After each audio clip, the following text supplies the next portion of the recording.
If the law is discuss regulatory power also, क्योंकि केवल एक केस है, I believe हम उसको जल्दी से खत्म कर पाएंगे। तो colorable exercise of legislation की जब हम बात करते हैं, again it is related to legislative competence. सारे documents में we have seen that what main point is to be analyzed, it is the legislative competence. If the law is within legislative competence, the law will be valid. If it is beyond competence, the law will not be valid. So colorable exercise of legislation may be same point, same interpretation is there, that if you are not allowed to do something directly, you cannot do that by following indirect method. That in other words, you cannot do anything indirectly which you are not allowed to do directly. So this is what is known as doctrine of colorable exercise of legislation, because again it is related to competence. That what you are not allowed to do directly, that means you are not competent to do that, and you are doing that by following indirect method. So then it will amount to colorable exercise of legislation. Colorable exercise of legislation में दो चीजें हम देखते हैं. Either it is beyond competence, because competence हम कैसे check करते हैं? Entry to this Article 246 Nuclear 7 schedule कि वो लिस्ट में आता है या नहीं आता. Secondly, if there is violation of any constitutional limitation, because there are many constitutional limitations like fundamental right, basic structures. So if any constitutional limitation is being violated, then also it is beyond competence. So if the law is beyond competence, then certainly it is the substance, not the form. So what is substance that law is? That will decide that whether it is colorable exercise of legislation or not. Number one. Number two, intention is not relevant for the purpose of deciding competence. Intention is not relevant for the purpose of deciding that whether it is colorable exercise of legislation or not. It may be the legislation may have been enacted with malified intention. It may have been enacted with some kind of motive which the legislature of the government is having in their mind, but that will not affect the competency. That will not affect the validity of the law. So this is the main point which you need to remember, that intention will not affect the competency. Competency will be affected by only 2 points which I told you. This 7th schedule, the bit 246 and आपका constitutional limitation. अगर वो कहीं पे violate हो रहा है, then it will amount to that it is beyond the competence. Otherwise not. इसमें जो केसी गजपति वाला केस है, that I will be discussing. That's a very good case. इसमें बड़े अच्छे पैरा हैं जहाँ पे the concept, the doctrine of colorable exercise of legislation has been explained, which you can use when you are writing your answer in the examination. But इसके अलावा आप एक और केस रेफर करना, that is हमारे पहले भी बताया था डीसी बागवा का केस. आप सबको याद होगा जब मैंने डीसी बागवा डिस्कस किया था, लास्ट पैरा ऑफ डीसी बागवा मैंने मार्क भी लगाया था कि आप नोट डाउन कर लो, ये आपका यूज आएगा और colorable exercise of legislation में. In that last para, the court has used this term. The court has specifically said that this is colorable exercise of legislation by the executive. क्या colorable exercise of legislation था वहाँ पे? Law making किसका काम है? Law making is a function of legislature. Ordinance क्या है? Ordinance is a kind of emergency temporary power which has been given to the executive, which is to be exercised only in the exceptional situation, which is valid for a limited duration. Parliament के सामने रख के approve कराना is mandatory. But DC बागवा में क्या हुआ था? The ordinance was repromulgated again and again, and by repromulgating it again and again, some of the ordinances they were kept alive for a period of up to 14 years. तो वो अगर आप देखो, that was not a kind of direct power which was given to the executive. वो indirect exercise किया उन्होंने power को, क्योंकि direct law making की power legislature की है. Indirect executive ने ordinance को use करके the law was enacted, and without converting that ordinance into act of legislature, उसको ordinance को ही repromulgate कर करके उन्होंने 14 साल तक valid रखा. So this is colorable exercise of legislation. So very good example of colorable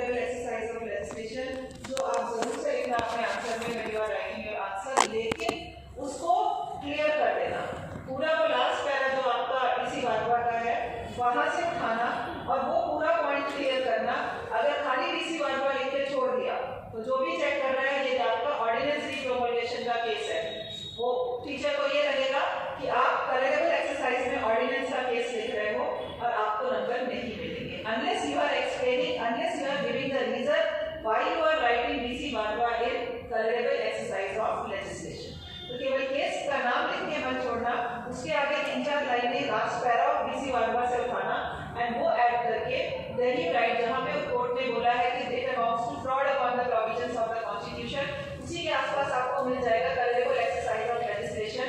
आप उसको जरूर से पूरा वो 4-5 लाइनें उठा के डीसी वार्डवा जरूर से लिखना, क्योंकि ये तो सारे बच्चे लिखेंगे केसी गजपति, डीसी वार्डवा बहुत कम ही बच्चे होंगे जिन्हें उस समय का याद रहेगा कि हमने ऑर्डिनेंस में पढ़ा था, वो भी कलरेबल था, तो हमें यहाँ पे भी लिखना है। आगे these are the tips how to increase the quality of your answer।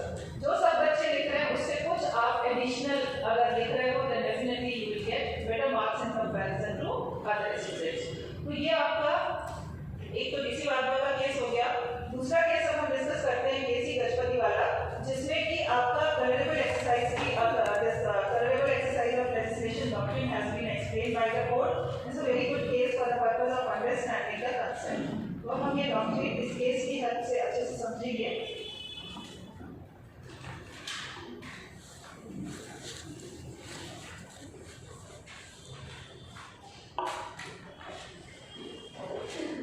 KC Gajapati Narayan Deo versus state of Orissa.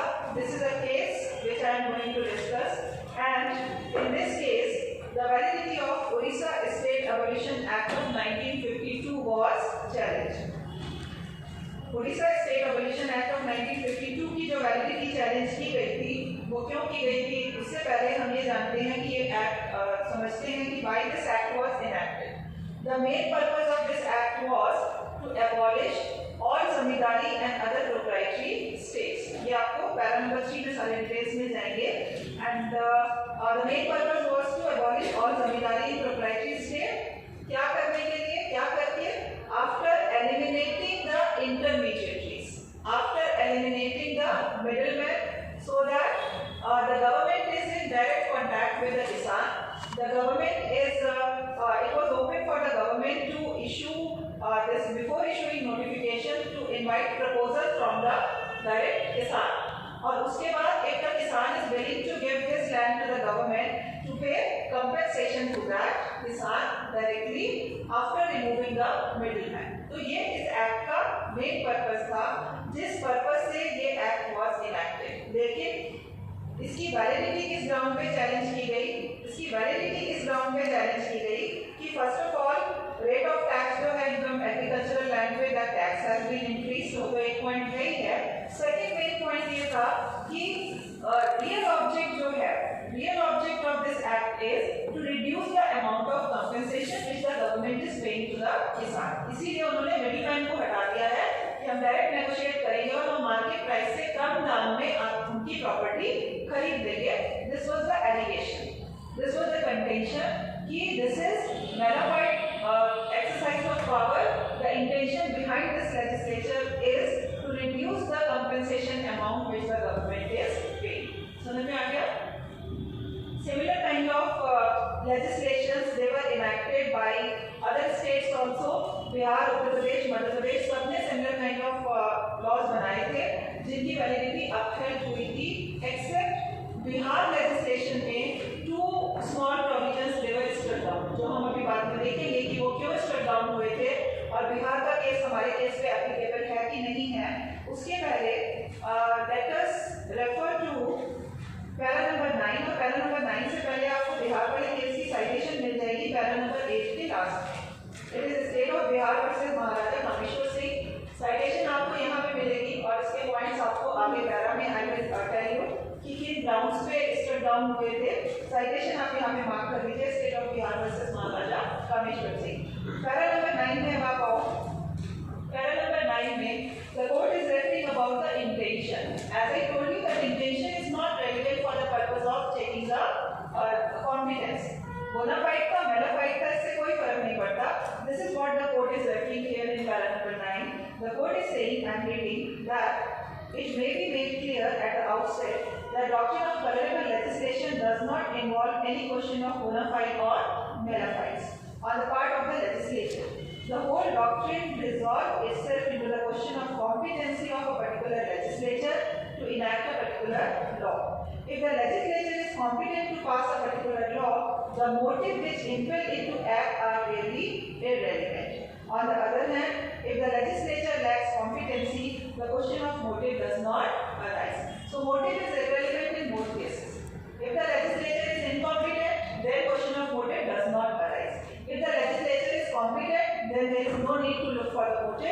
law will be otherwise valid. तो motive से तो कोई फर्क ही नहीं पड़ता कि with what motive the law was enacted, what was the intention, whether it was bona fide or mera fide. उसके बाद कोर्ट ने ब्रिटिश पार्लियामेंट से कंपेयर किया है, and British parliament in continuation compare करते हुए the court is saying that our parliament is not supreme like the British parliament and our parliament enjoys limited jurisdiction. So there are limitations which have been imposed on the legislative power of the parliament, like in the shape of fundamental rights, in the shape of basic structure of the constitution. So if the parliament is violating any of the limit which has been imposed by the constitution, then the law will be without competence. Or if the law is not on the subject exclusively which comes under the jurisdiction of the state, state इसमें वो subject ही नहीं है, parliament is and the state legislature is making law, then also it will be beyond competence. Otherwise, any provision is silent in the constitution and the legislature is going to go ahead for making any law. In that condition, जी अभी हम उस चीज की बात नहीं कर रहे हैं, अभी हम स्पेसिफिकली साइलेंट की बात, साइलेंट में आपका ये देखना होगा कि वो मेन सब्जेक्ट से रिलेटेड है कि नहीं है. Many times the main subject is given in the list, but सब headings are not. उसको आप साइलेंट की कैटेगरी में ला सकते हो. जैसे मैंने आपको एक सबसे आसान एग्जांपल दिया था कि education is a subject but syllabus भी बनाएगा और मीडियम भी बनाएगा, ये कहीं पे भी चलता है, आपका नहीं दिया हुआ. तो आप कह सकते हो कि लेजिस्लेचर इज साइलेंट होता है part, but because it is related to the main subject, तो वहां पे भी वो उस लेजिस्लेचर की पावर में आ जाएगा, वो बना सकता है. So it depends upon the facts and circumstances of individual case. उसके बाद आप आगे बढ़ो. इसी में पैरा नंबर 9 का second para, again first few lines of second para, these are few lines which will really help you to write answer in the examination.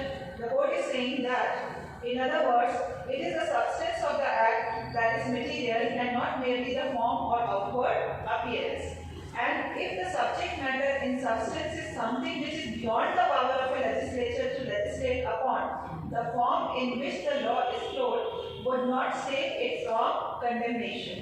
The legislature cannot violate the constitutional prohibition by employing an indirect method. So this is what colorable exercise of legislation means. And उसके बाद para number 14 को अगर आप refer करोगे तो para number 14 में आपको दोनों ग्राउंड्स मिल जाएंगी कि कामेश्वर सिंह का केस मैंने मार्क कराया था. This para number 14 is related to Bihar legislation. Bihar legislation में दो प्रोविजंस जो थे वो क्यों स्ट्रक डाउन किए गए थे? They were struck down on two grounds. It was held that it is colourable exercise of legislation. Last की कुछ लाइनों में मिल जाएगा पैरा नंबर 14 में. क्या दो रीजंस थे? Number 1, it was beyond the legislative competence of the state legislature, and number 2, there was violation of fundamental rights. So इन दोनों रीजन की वजह से बिहार लेजिस्लेशन में वो दो प्रोविजंस को स्ट्रक डाउन किया गया था.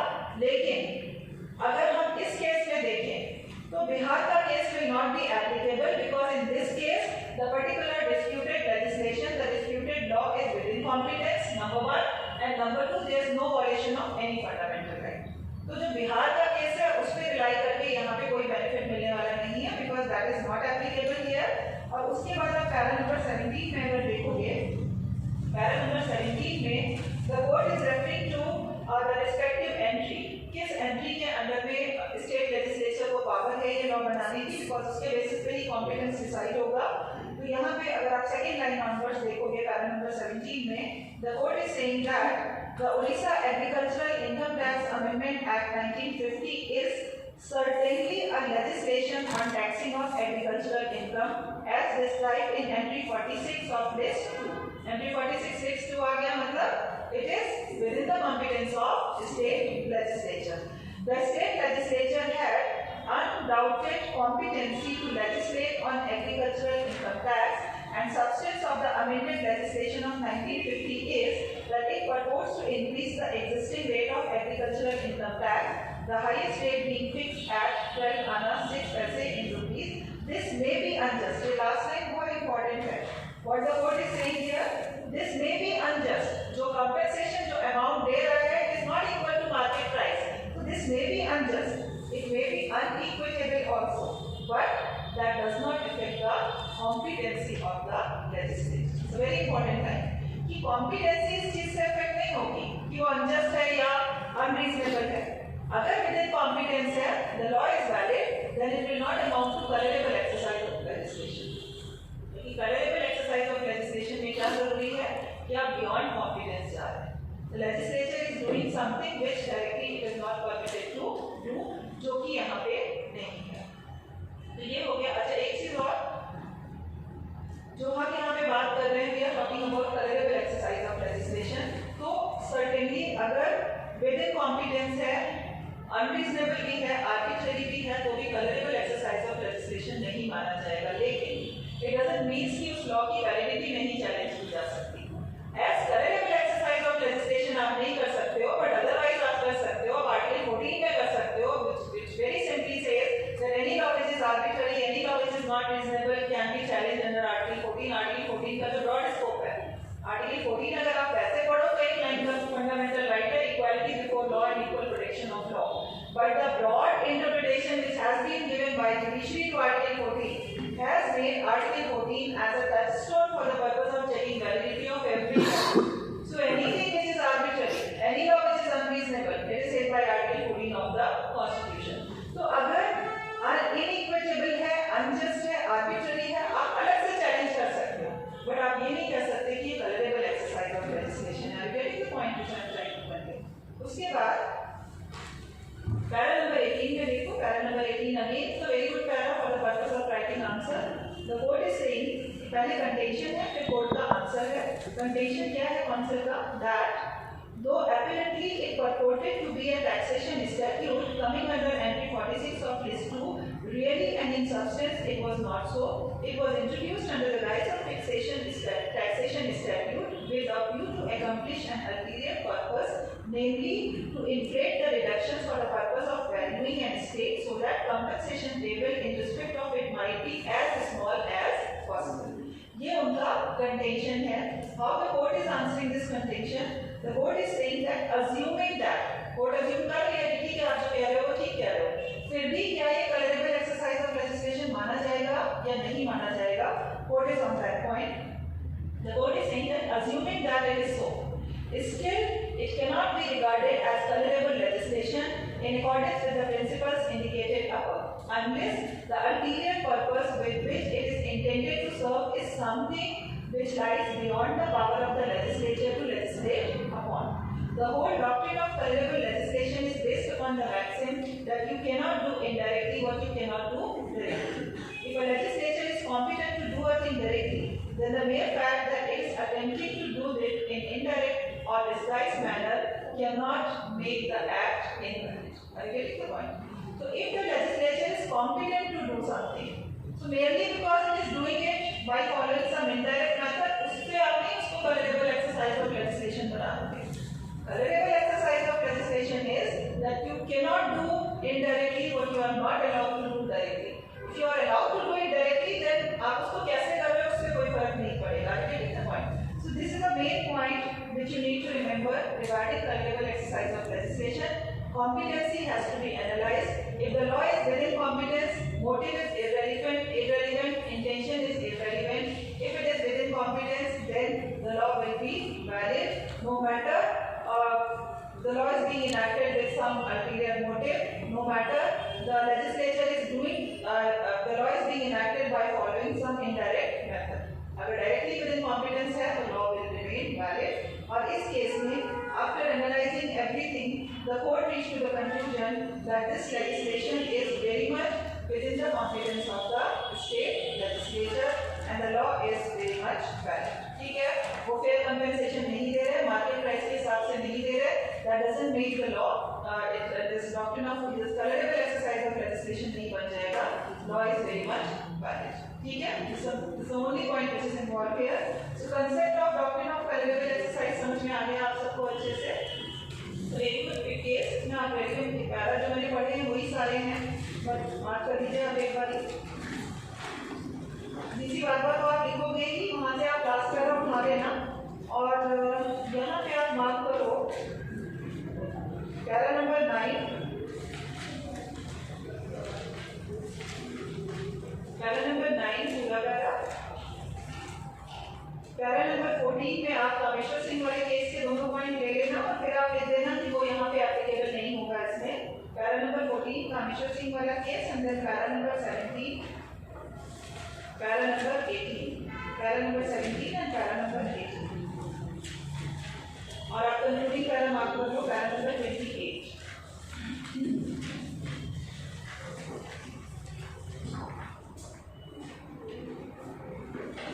So with this I have completed your another doctrine of interpretation, that is the legal exercise of legislation. इसके बाद हमारा जो नेक्स्ट है वो है residuary power, that is Article 248 of the Constitution. तो रेजिडुअरी पावर का मतलब होता है left over subject. There are whether in this case the court has a power means whether the court can do it with doctrine of fifth and substance, the true nature of the constitution. यहाँ पे जरूरत ही नहीं है substance की। Collective exercise के लिए court देख सकती है, लेकिन कॉम्पिटेंस देखने के लिए कलेक्टिव एक्सरसाइजेस आपकी कॉम्पिटेंस देखेंगे कि whether you are allowed to do it और not. Allowed to do it और नॉट के लिए ट्रू नेचर तो देखोगे, तो ट्रू नेचर देखोगे तो पेटेंट सब्सटेंस इनडायरेक्ट मेथड में लगेगी, बट आप डायरेक्टली पेटेंट सब्सटेंस नहीं लगाओगे, क्योंकि पेटेंट सब्सटेंस अदरवाइज हमारी है कि अगर आपका मेन कॉम्पिटेंस में और touching a subject in another list, but जैसा कि मैंने आपको लास्ट क्लास में भी बोला था, these doctrines they are interconnected, so it depends upon the discretion of the court कि वो किस तरह से doctrines को apply करें। ठीक है? क्या चीज? आर्टिकल 370 में क्या? जो डिसीजन आया है उसका ये डॉक्ट्रिन क्यों यूज होगी बताइए? आर्टिकल 367 का यूज किया है इंटरप्रिटेशन। अभी हम बात में आएंगे, आपके तक तो पूरा टॉपिक से नहीं होगी वैसे, लेकिन अभी हम उसके बाद में आएंगे।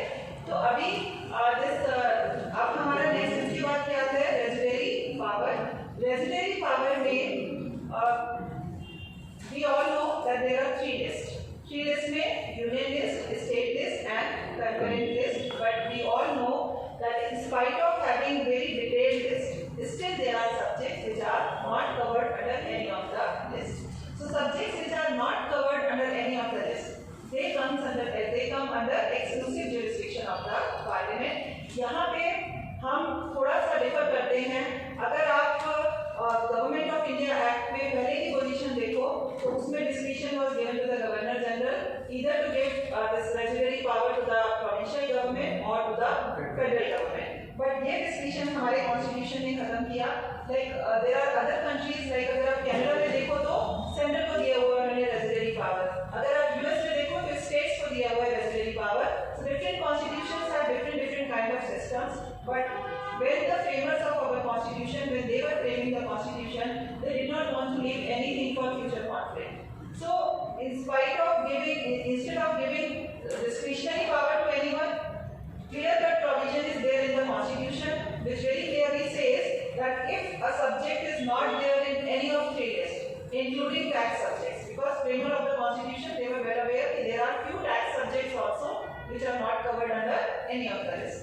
So any subject, including tax subject, which is not covered under any of the list, that comes under exclusive jurisdiction of the parliament.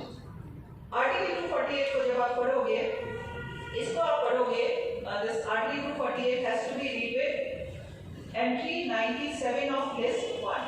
आप दोनों चीजें साथ साथ ही लिखोगे, क्योंकि entry 97 जो list 1 की है, वो भी same चीज कहती है। Entry 97 of list 1 also provides that if any subject is not given in list 2 and list 3, on that the parliament has got power to frame the law. तो अगर entry 97 पे interpretation पे कुछ भी doubt है, the doubt has been made clear by the clear words of Article 248, जो कि बहुत clearly ये कहता है कि if any subject is not given in list 2 and list 3, it comes under exclusive jurisdiction of the parliament. So हम इसी चीज पे अभी हमारा जो एक केस दिया हुआ है आपके केस मटेरियल में, that is I think SS Dhillon का केस है। एसएस ढिल्लन वाला जो केस है, मेन इसमें यही छोटा सा पॉइंट इन्वॉल्व था, बट उससे पहले हम एक और आर्टिकल 248 को पढ़ लेते हैं फ्रॉम द वेयर एक्ट। मुझे लीजिएगा पूरी कहानी प्लीज। Thank you. 248 एक बार हम रीड कर लेते हैं, उसके बाद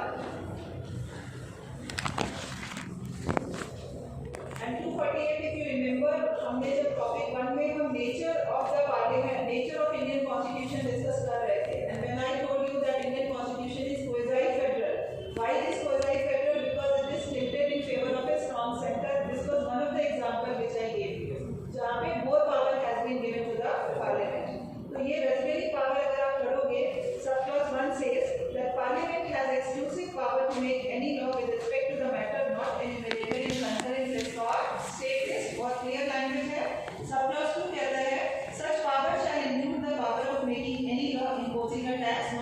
mentioned in either of those lists. So it includes tax subject also. अच्छा इस पे भी जब when the constitution was being framed तो बड़ा डिस्कशन में बड़ी डिबेट हुई थी, कॉन्स्टिट्यूएंट असेंबली डिबेट्स अगर आप पढ़ोगे और आपको ऐसे विलन की केस में मिल भी जाएगी. You will get the opinion of 4-5 members of constituent assembly की क्या उनकी ओपिनियन थी. दो लाइनों में आप इंक्लूड कर सकते हो because repeatedly I am telling you that whenever if you are able to get few materials from few lines from the constituent assembly debate, try to incorporate in your answer just to improve the quality of your answer. तो उन सब का condition main क्या था, एक तो level well aware कि कुछ टैक्स सब्जेक्ट्स भी ऐसे हैं जो इंक्लूड नहीं किए गए. एट द सेम टाइम उनका एक कंडीशन ये था इस पूरी डिबेट में कि हमने यूनियन लिस्ट क्यों बनाई. Why we are working so hard कि हमने 3 डिटेल्ड लिस्ट बनाई, उसके बजाय हम 2 ही लिस्ट बना देते और जो भी बचता वो पार्लियामेंट के अंडर में आ जाता. What was the need to have this entire union list, क्योंकि बाकी तो फिर जो बचा जो 2 में 3 में नहीं है that comes under exclusive jurisdiction of the parliament. तो उसमें जरूरत ही नहीं थी हम 2 और 3 बनाते, 2 लिस्ट बनाते, बाकी रेजोल्यूट करके पार्लियामेंट को दे देते. This was one of the point of discussion among the house. But इसका doctor B R Ambedkar has replied. He said that in the kind of system which we are having in our country, like in federal setup, there is division of power, and the states particularly, they are very keen to know about the jurisdiction of the central government. तो वहाँ पे अगर ये बोला जाता कि जी central का jurisdiction तो रेजिडरी है, वो उनको सेटिस्फाई नहीं करता. So इसलिए एक हमने पूरी डिटेल लिस्ट बनाई कि this is a jurisdiction of parliament. इसके अलावा जो भी बचेगा वो भी पार्लियामेंट के jurisdiction में आएगा. बट केवल हम ये नहीं कह सकते थे कि बिना विदाउट प्रोवाइडिंग द लिस्ट की हमने 2 लिस्ट बना दी and whatever is residuary that is the jurisdiction of the parliament, because फिर वो कॉन्फ्लिक्ट क्रिएट करता है in the minds of the state legislature. This was the justification given by doctor B R Ambedkar, which also you will find in H S Wilson's case. तो आप वहां से opinion उठा के you can incorporate this opinion and lines when you are writing your answer. अब HS Wilson पे आते हैं. एचएस विल्सन पे मेन डिस्प्यूट क्या था, यहाँ पे amended definition of net wealth was disputed. यहाँ पे फाइनेंस एक्ट की validity because wealth tax act was amended by this finance act of 1969 and the definition of net wealth was amended. Now this amended definition of net wealth it included agricultural land also. इसी में सारा dispute आ गया था क्योंकि बाकी सारे assets के साथ साथ टैक्स कैलकुलेट करने के लिए नेट वेल्थ में उन्होंने क्या इंक्लूड कर लिया, एग्रीकल्चरल लैंड को भी इंक्लूड कर लिया.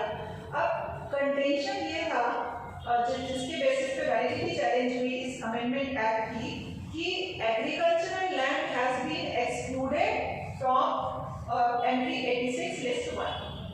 लिस्ट 1 की जो एंट्री 86 है दैट एक्सक्लूड्स एग्रीकल्चरल लैंड.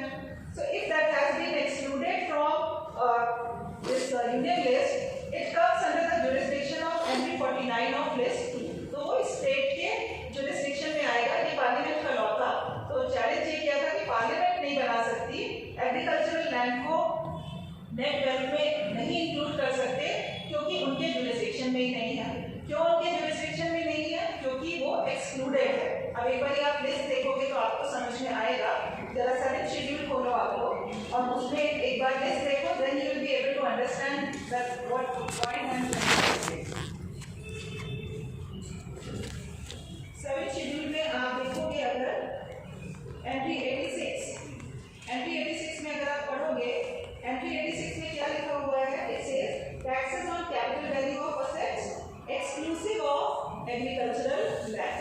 तो ये जो सारा डिस्प्यूट है वो इन्हीं वर्ड्स की वजह से है कि यहाँ पे क्या लिखा हुआ है, taxes on capital value but exclusive of agricultural land. That means agricultural land पे टैक्स एक्सक्लूड कर दिया गया लिस्ट 1 से. क्लियर सबको? On the basis of this particular entry.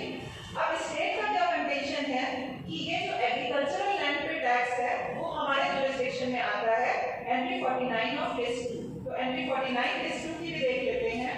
List 2 की जो एंट्री 49 है वो क्या कहती है, it talks about taxes on land and building. ये एग्रीकल्चरल लैंड की बात नहीं कर रही है. It is simply saying taxes on land and building. तो अब क्वेश्चन ये आता है कि if agricultural land has been excluded from list 1 and if it has not been included anywhere, तो किसके jurisdiction में आएगा? Obviously पार्लियामेंट में, क्योंकि स्टेट के में तो सर्टेनली नहीं आ रहा, लैंड एंड बिल्डिंग में तो नहीं आ रहा एग्रीकल्चरल लैंड। एंड जब गवर्नमेंट ऑफ इंडिया 1935 के बाद कॉन्स्टिट्यूशन बना, लिस्ट वहाँ पे भी थी, हमने उसको बोरो किया, बट उसके बाद शफलिंग हुई। Some subjects they were shuffled from here and there. Some of the subjects they were shifted from list 1 to list 2. Some of the subjects they were shifted from list 2 to list 3. सबके साथ ऐसा हुआ कि अगर कहीं से exclude हुआ तो कहीं ना कहीं इंक्लूड भी हुआ, except this agricultural land, except entry 86 जहाँ की एग्रीकल्चरल लैंड एक्सक्लूड तो हुआ लेकिन इंक्लूड कहीं नहीं हुआ। इसके साथ एक और चीज पढ़ते हैं जो मैंने अभी मिस कर दी, एंट्री 97 ऑफ लिस्ट 1। एंट्री 97 मैंने क्यों रेफर की थी वो आप एक बार पढ़िए, आपको समझ में आ जाएगा। एंट्री 97 की लैंग्वेज देखो, any other matter not enumerated in list 2 or list 3 including any tax not mentioned in either of those lists। Same बात कह रहा है जो आर्टिकल 248 कहता है। Entry 97 is saying that union has got power to make the law on any matter which is not given in list 2 and list 3 including tax subject। और फिर भी अगर 97 की इंटरप्रिटेशन पे कुछ डाउट है, वो डाउट क्लियर हो जाता है 248 की क्लियर लैंग्वेज से। 248 की लैंग्वेज इज वेरी ब्रॉड, उसको आप कट डाउन नहीं कर सकते। तो अब ये सारी चीजें माइंड में रखते हुए let's come to the case. यहाँ पे दो इश्यूज थे कोर्ट के सामने जो कि पैरा नंबर 11 में आपको मिल जाएंगे। पहला इशू था that whether this impugned act is legislation with respect to entry 49 of list 2 जो इनका कंटेंशन था। सेकंड था कि अगर नहीं then whether it is beyond the competence of parliament। तो उसपे पहले तो पैरा नंबर 14 में जनरल लॉ डिस्कस हुआ है, 246 डील विद 248 जो कि हम जानते हैं, we have already discussed, I am not repeating it। Para number 15 में आपको position under government of India act मिल जाएगी, वो भी मैंने आपको बता दी। Again I am not reading that. उसके बाद आपको एक एग्जांपल पैरा नंबर 18 अगर आप देखोगे एक्सक्लूजन एंड इंक्लूजन का मिलेगा पैरा नंबर 18 में। पैरा नंबर 18 अगर आप देखोगे it says it will be noticed that all the matters and taxes which have been excluded except taxes on the capital value of agricultural land under entry 86 list 1 except केवल इसके अलावा बाकी सबको कहीं ना कहीं इंक्लूड किया गया है, fall specifically within one of the entries in list 2 while taxes on agricultural income have been excluded from entry 82 list 1 they form entry 46 list 2। Duties of excise excluded in entry 84 list 1 have been included in entry 51 list 2। Agricultural land exempt in entry 87 has been incorporated in entry 48। तो shuffling तो हुई है, exclude भी हुआ है, लेकिन जब exclude हुआ है कहीं ना कहीं इंक्लूड भी हुआ है, एक्सेप्ट एंट्री 86 जो कि एक्सक्लूड तो हुआ है लेकिन इंक्लूड कहीं नहीं हुआ है। अब अगर इंक्लूड नहीं हुआ है तो ये कहना कि ये यूनियन की पावर में नहीं आता, दिस विल बी आर्बिट्ररी